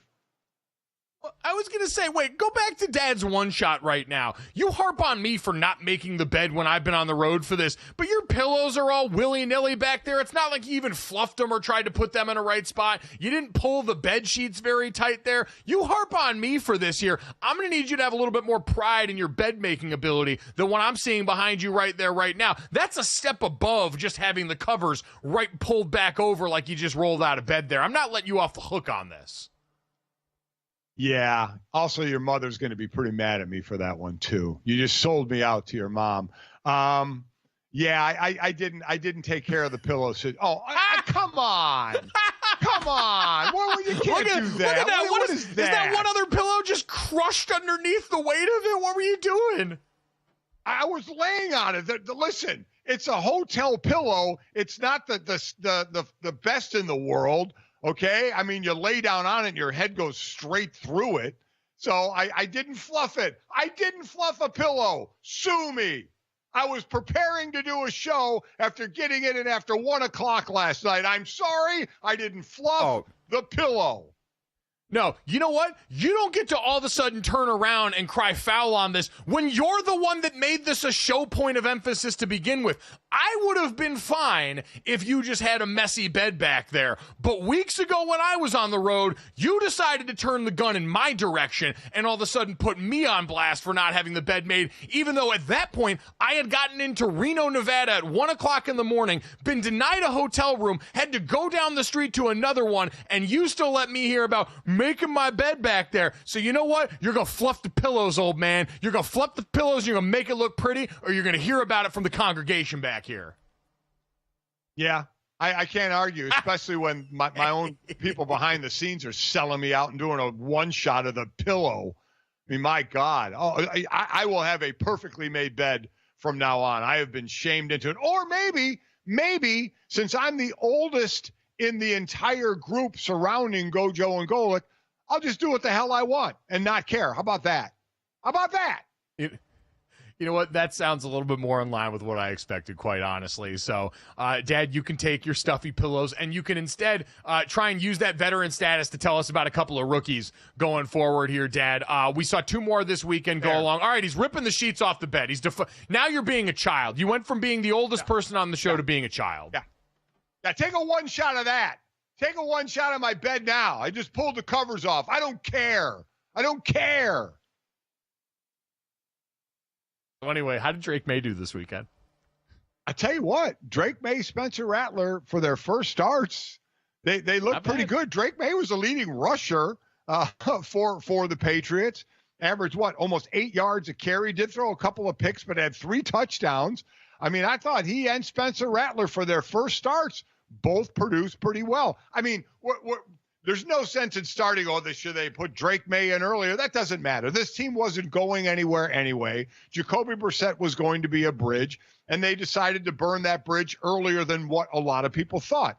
He got his start when he got his start. So I'm not going to do revisionist history and say, they should have started him at the beginning of the season. It would not have made a difference as far as them vying for the division. He'll get enough games played this year as a rookie to do the proverbial, get his eyes watered and his nose bloodied. But I thought he did a nice job. I would agree, and it was exactly what we expected going up against a team like the Texans, right? Will Anderson Jr. had 3 sacks in this game. Yeah. He was under duress plenty, but I think you also saw, Dad, it didn't look like it overwhelmed him, and I think that was the concern for a lot of people for that very first game. He still made plenty of plays. He still had nice touchdowns going down the field. He made plays down in the red zone for them as well. You saw the signs of, why they drafted him to begin with, but also what we talked about a little bit, Dad, at this juncture for the New England Patriots. Yes, you were bereft of offensive line talent. You trotted out another new center there yesterday since David Andrews has been hurt. And all of those things about the foundation in front of him are broken, but these are also the things we talked about, the things inherent to Drake May's game in terms of his mobility, his ability not only buy time, but to scramble and make plays that might help the team get out of some of those things in a way that Jacoby Brissett just wasn't able to at this point in his career or ever at the level that Drake May was. And so I think ultimately, we saw why there was enough pushback last week of this notion that we were just throwing Drake May to the Wolves. At some point, he was going to play. That some point came against a team that was pressuring the quarterback at a level that the rest of the league was looking up at, and he survived that and actually gave us some things to look towards. And so I think if you're a fan of New England, you're in a place in a position you haven't been in a long time and rooting for a team that's bad. You at the very least now have hope in this player coming off this weekend against some of the best competition he'll face, and that you still saw productive and bright spot moments full of hope from. I think you've got to feel pretty good about the first rattle out of the box for him. Yeah, I absolutely agree. And this week, oh boy, the London crowd gets the Patriots and Jacksonville. Wow, that's a real barn burner. I tell you what, though, if you're Drake May and the Patriots, you're going from the Houston Texans pass rush to what you've got going on there. And I get Josh Hines-Allen. There are good players on that Jacksonville front seven, but that's a team that, again, I think was the 29th worst pass defense in the NFL in terms of yards per pass allowed. And so if you're looking for a soft landing spot for your rookie quarterback, we just saw the number 1 overall pick go and have arguably his best game as a rookie. There's no reason to believe now, based off what Drake May showed you against a markedly better defense, that that's not possible for him here. For Spencer Rattler on the other side, Dad, in New Orleans, I think you saw some flashes. It's just, man, the pantry's really, really bare there right now. Yep. We talked about the same deal for the Patriots, but this New Orleans team at least gave us the standard and has the comparative point of what the first 2 games of this season looked like. But this is a guy you spent way comparatively less draft capital on now and have to be kind of excited. The hashtag agenda had to, I think, feel pretty good about a game that was the most chaotic one of the weekend. Yeah, I completely agree. And you lost Olave, the wide receiver, in this game, so took one of his weapons away. I do like what we saw from both these guys. Again, it was their first starts, and I thought, well, again, while Rattler threw a couple of interceptions, he ran the ball well, 4 times for 27 yards. Again, not all designed runs, but he can move. He can escape out of the pocket. I thought it was a good debut for now. We have 5 starting rookie quarterbacks. And, Jaden obviously out of the gate was good. Caleb Williams is progressing. Bo Nix kind of stagnant a little bit. But the latest 2, I thought, did well for themselves. Yeah, the Bo Nix one drawing a little more concern. I saw this note from Bill Barnwell over at ESPN, who said that for Bo Nix, since 2007, 566 quarterbacks have thrown at least 100 passes in the first 6 games of the season. By first downs per pass attempt, Bo Nix's season this year tied for 564th so far. It has been a mighty struggle for the young quarterback in Denver.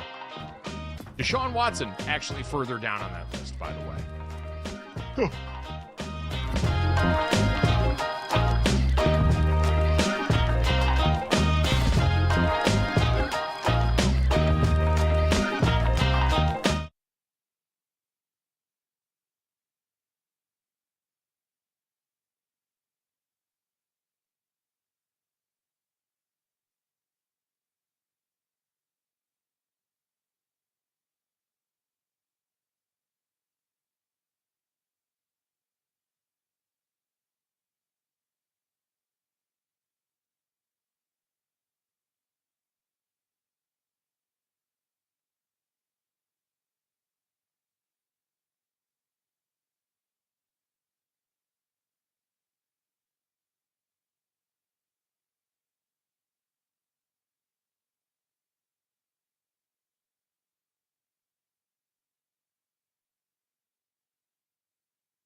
All right, guys, time to finish off the show the way we always do. This, that, and the third. 3 quick ones to send you into the rest of the day.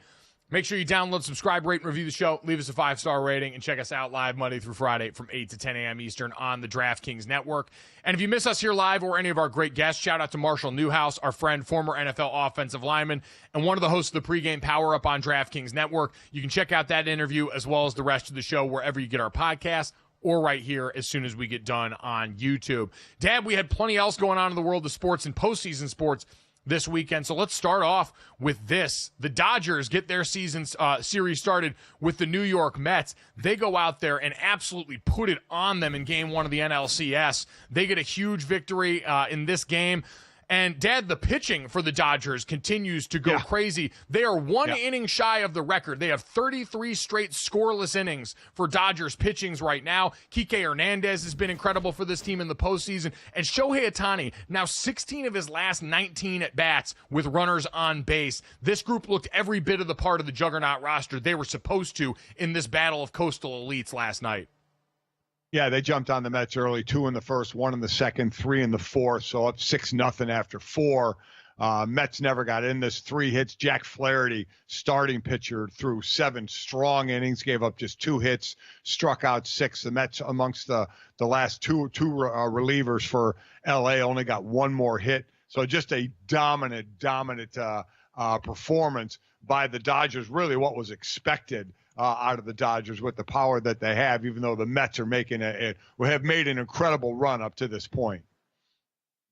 They have, but just all the stars shining for this team. You know, Kike Hernandez, something about that dude once it gets to October baseball seems to click into form. I saw his quote. He said, what's the difference about this Dodgers team right now? He said it's that we don't give a bleep. And if that's what it looks like when they don't give a bleep, then everyone else should be pretty terrified of that. As, the Mets were riding high on all of the grimace. Oh, my God, they've been the comeback kids all year. So certainly this doesn't preclude them from going out and doing anything. We've seen plenty and talked about the stretch of games where they've been down and come back late, but this one too much to overcome, and Mookie Betts gets to the plate with the bases loaded and clears it late to cement this thing in a way that it's going to take a little bit more from this Mets squad, Dad, to overcome the amount of talent on that Dodgers roster that really seems to be clicking here now especially.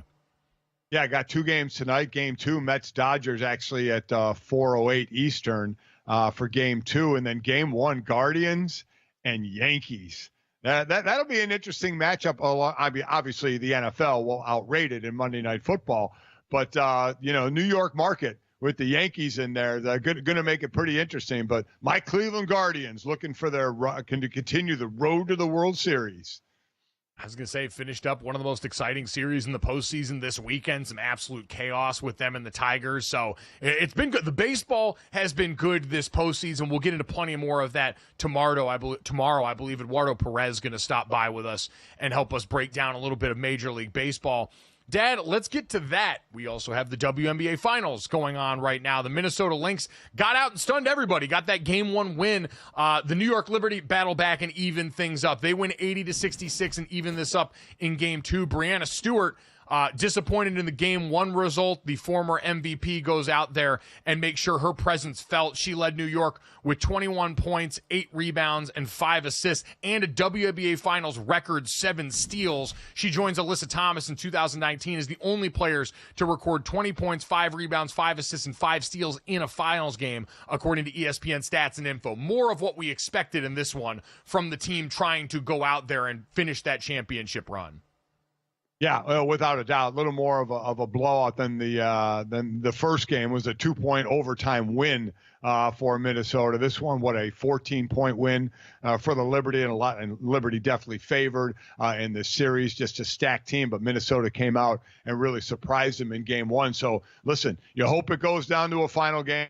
That's what you always want in series sports. You want it to go down to that final game.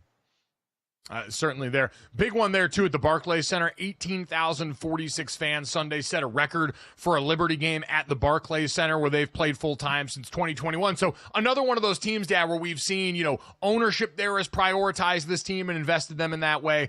We've seen the numbers starting to reflect that in terms of, both television audience, but here as well, the fans in the stands, the way we talked about for a team like the Fever all year long. And this was the challenge, Dad. Them losing Game 1, I'm sure, was a good reset. Coming off that series against the Aces, where we said it was sort of like Miracle on Ice, where you forget that win over the Soviets was in the semifinal round, and they still had to get another one to actually win gold. For the Liberty here, beating the Aces, this team that you had built yourself to try and get over the hump against, that was only one step in the journey, and that quickly got reset after the Lynx took Game 1. I think they're going to find a way to go out and win, and I think that game the other night kind of showed, all right, we've reset, we got our feet back under us, and we understand Nafisa Collier and company over there are going to present a huge challenge. And remember, starting next year, there'll be more chances. The finals will go to best of 7. Now it's best of 5. It'll go to best of 7 next year as they kind of revamp the playoffs in the WNBA. Yep, certainly great to keep that in mind there. So plenty of exciting action there. But, Dad, the NBA does drama incredibly well. Let's get to the third here. Man, shout out to Dante DiVincenzo for, I guess, continuing the stereotype of heart and hustle.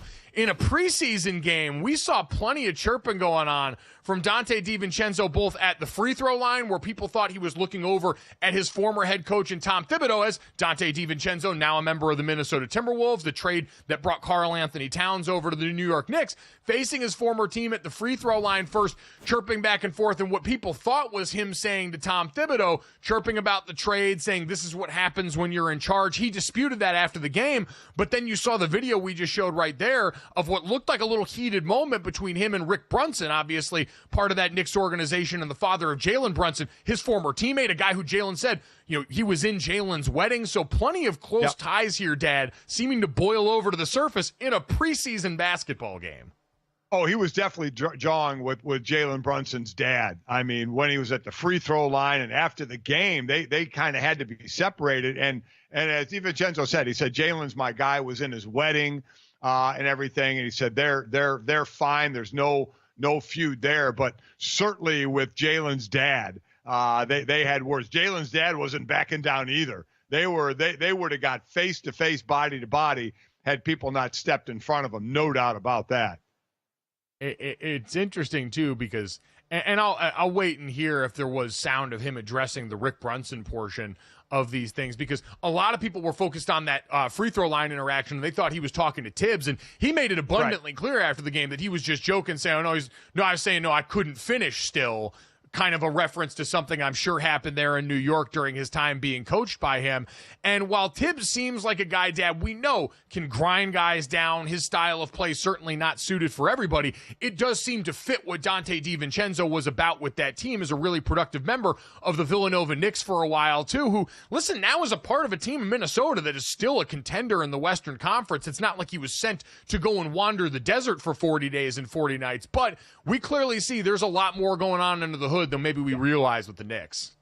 And you wonder if there was issue with Rick Brunson while DiVincenzo was in New York. Yeah. You wonder if there is a history there, if they had something going on in the past where they started chirping at each other, or if it was just now something new. But make no mistake, in a preseason game, to go at it, which had nothing to do really with what was going on the court in the preseason game. So it got, hey, at least it made a preseason game interesting.